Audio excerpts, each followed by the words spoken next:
England का दिल फिर से टूटेगा जब वो टकराएंगे टीम इंडिया के धुरंधरों से। 1 जुलाई से देखिए सोनी स्पोर्ट्स नेटवर्क के टीवी चैनल्स पर। হাসির রাজা জ্ঞানের রাজা রসিক রাজা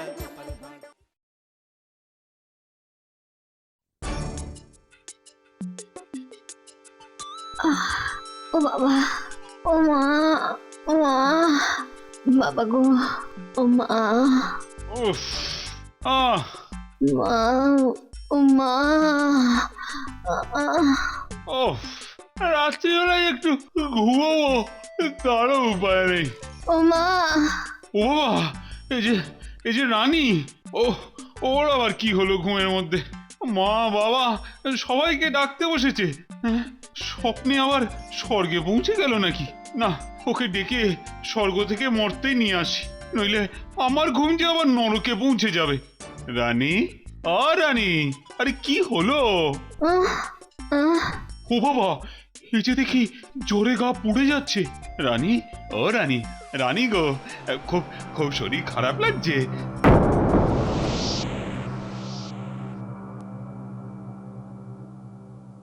তারপর বিজ্ঞানী, তোমার কাজকর্ম সব ঠিকঠাক চলছে তো?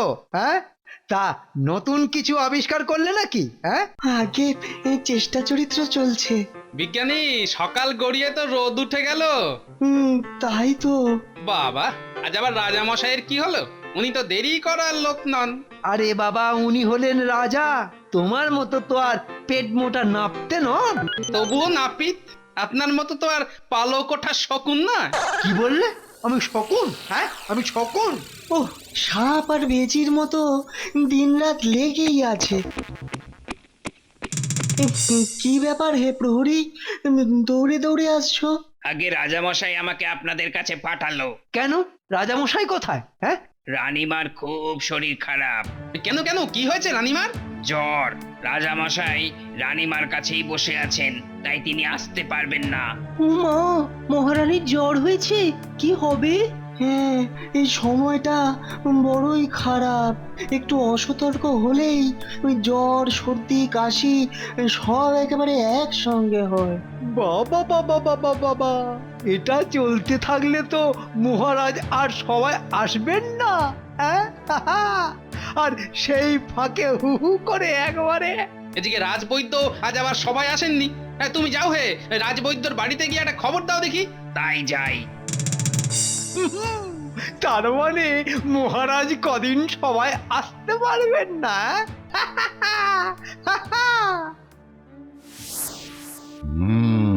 সামান্য জ্বর, নারী একটু চঞ্চল। সামান্য জ্বর? হ্যাঁ, তাহলে তাহলে ছাড়ছে না কেন? না না না না, তুমি ভালো করে দেখে একটা দারুণ ওষুধ দাও তো। বৈদ্য মশাই তো দেখছে, তুমি অত অস্থির হচ্ছ কেন? রানীমা ঠিকই বলেছেন মহারাজ, আপনি এত অস্থির হচ্ছেন কেন? হ্যাঁ, এই, তুমি থামো তো মন্ত্রী।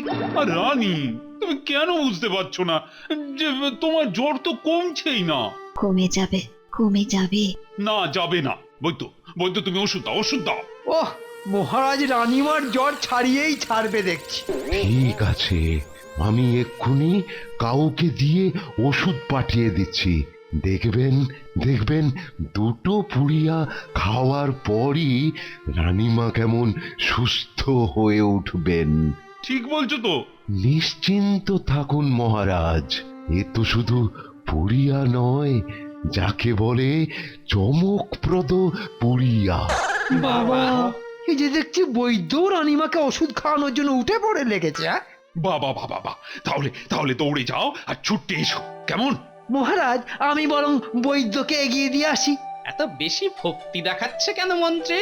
হ্যাঁ, কথায় আছে না, অতি ভক্তি চোরের লক্ষণ। সেই তো, মন্ত্রী আবার এখানে কোনো ফোন দিয়ে আসছে না তো, কি জানে? এই তোমার চমকপ্রদ পুরিয়া। দুদিনে জ্বর কমা তো দূরে থাক, বরং জ্বর ক্রমশ বেড়েই চলেছে, বেড়েই চলেছে। ও মা, গো। রানীমা, রানীমা, আপনার শরীর কি আগে থেকে আরো বেশি খারাপ মনে হচ্ছে? সারা সারা শরীরে অসহ্য যন্ত্রণা। আহ, মা, কি হে রাজবৈদ্য, তুমি নাকি সেরা কবিরাজ?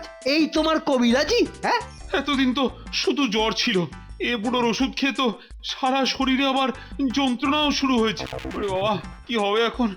মহারাজ ওই কলকাতা থেকে বড় বদ্যি এনে কি একবার দেখাবেন? হ্যাঁ হ্যাঁ, দেখাবো তো বটেই। এই বেটা বুড়ো ছুঁচোকে আমি দূর করে তাড়িয়ে দেবো। আর একটু সময় দিন মহারাজ, আমি রানীমাকে ঠিক সুস্থ করে তুলবো। ঠিক আছে মহারাজ, রাজবৈদ্য যখন বলছেন, আর দু একটা দিন দেখার পরই না হয় অন্য কিছু ভাবা যাবে।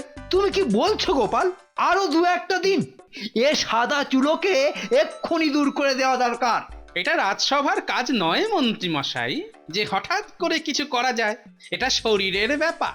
এই যে দুদিনের মধ্যে যদি রানীর শরীর ভালো না হয়েছে, তাহলে তাহলে আমি তোমার কবিরাজি ছাড়িয়ে দেব। এখনো হা করে এখানে দাঁড়িয়ে দাঁড়িয়ে দেখছো কি হলো? যাও যাও, ভালো করে ওষুধ তৈরি করো, যাও। এই বুড়োর সঙ্গে আমি যাচ্ছি মহারাজ। এবার দেখি কি করে রানীমার শরীর দুদিনের মধ্যে সুস্থ না হয়ে ওঠে। হ্যাঁ, মন্ত্রী যাচ্ছে রাজবৈদ্যর সঙ্গে, গিয়ে কি ওষুধ তৈরি করবে নাকি? কি জানি বাবা, কিছু তো বুঝতেই পারছি না। আমিও কিন্তু বুঝতে পারছি না যে মন্ত্রী এতবার কেন রাজবৈদ্যর সঙ্গে সঙ্গেই যাচ্ছে। তার মানে কি কোনো গেঁড়াকল আছে নাকি?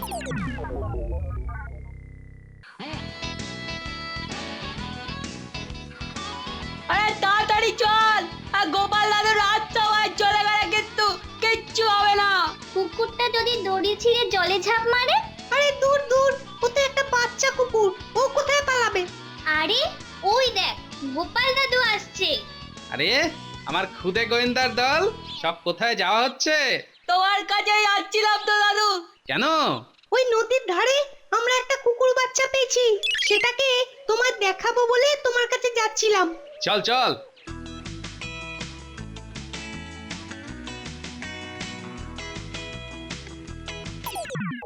ব্যাপারটা কি হলো? হঠাৎ মন্ত্রী অসময়ে বৈদ্যর বাড়ি কেন? তাহলে কি আবার রাজবৈদ্যর সঙ্গে মন্ত্রীর কোনো... কি হলো দাদু, তুমি হঠাৎ দাঁড়িয়ে পড়লে কেন? হ্যাঁ হ্যাঁ হ্যাঁ, না হতে পারে। তাহলে কি রাজবৈদ্যই ওষুধে কোনো গন্ডগোল পাকিয়েছে? আরে কি হলোটা কি? আচ্ছা আচ্ছা, ওদিকে যাবো, কিন্তু এখন তোরা আমার সাথে এদিকে আয় তো।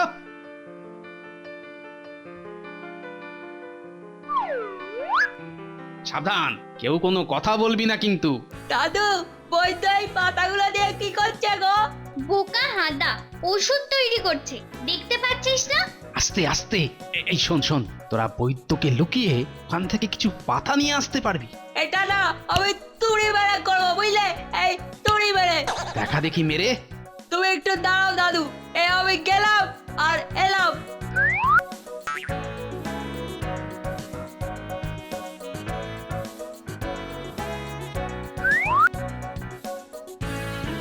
সাবাস গুলটে, সাবাস। তোরা নদীর পাড়ে যা, আমি একটু পরেই যাচ্ছি। আসবে কিন্তু। ওরে বাবা, যা না, আমি আসছি।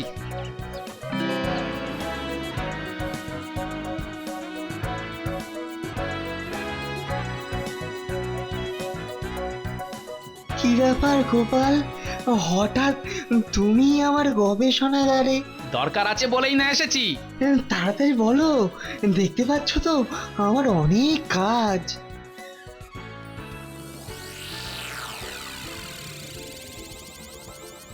দেখি এই জিনিস কোথা থেকে জোগাড় করেছো?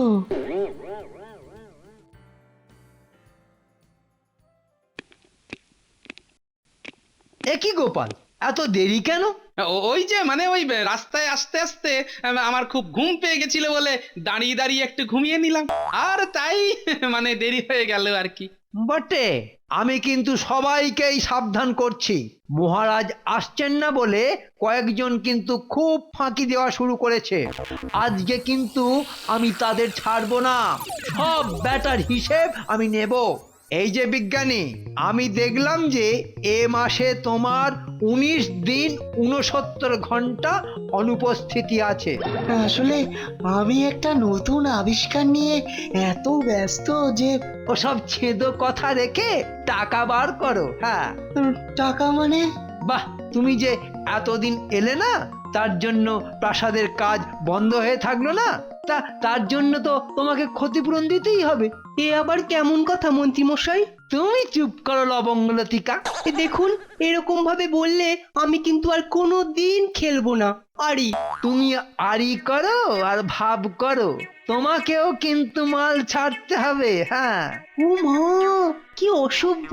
মাল বলছে। মাল কি? টাকা বলুন না। নেকা, টাকা বের করো, তোমারও অনেক দিন কামাই আছে। না, এবার দেখছি সহ্যের সীমা ছাড়াচ্ছে। আমি বলছিলাম কি মন্ত্রী মশাই, তুমি আবার কি বলবে? কি বলবে? তোমারও তো কম দিন কামাই নেই, আর তার জন্য তোমাকে দিতে হবে 8 টাকা 80 পয়সা, বুঝলে?